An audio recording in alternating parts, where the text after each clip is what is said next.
به نظرم تنوع و خلاقیت خیلی توی کارا دیده میشد. عالی بود، یعنی روی لباسا کارهای خلاقانه زیبایی انجام شده بود که میشد ازش ایده های عالی گرفت.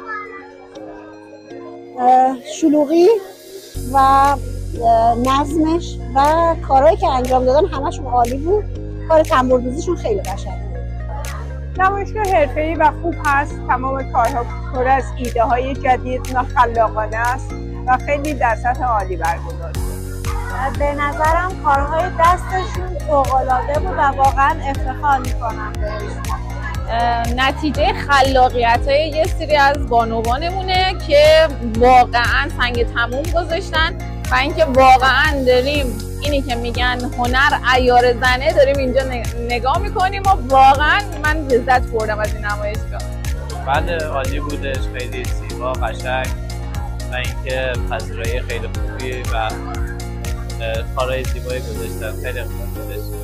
مسلما مدیریت رکن اول هر موفقیتیه و مدیریت هم 100% نقش داشته. مدیری که همه کارا رو برنامه‌ریزی و اجرا میکنه و ازشون ممنونم، خیلی عالی بود. متشکرم. آرزوی موفقیت دارم برای همکار عزیزمون خانم بندار و تیم خیلی موفق و عالیشون.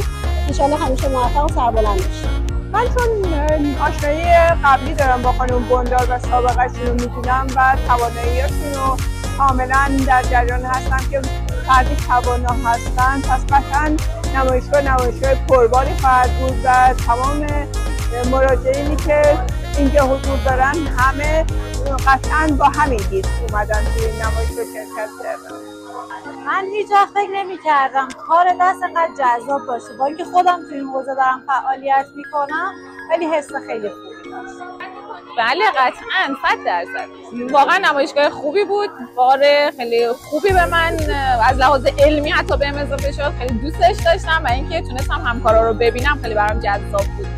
ببین کلا خانوما وقتی که کارهای دستیشون رو انجام میدن اینه که مثلا به استقلال خودشون رسیدن و اینکه تونستن یه کاری رو از دلشون تبدیل بکنن به کار دستی.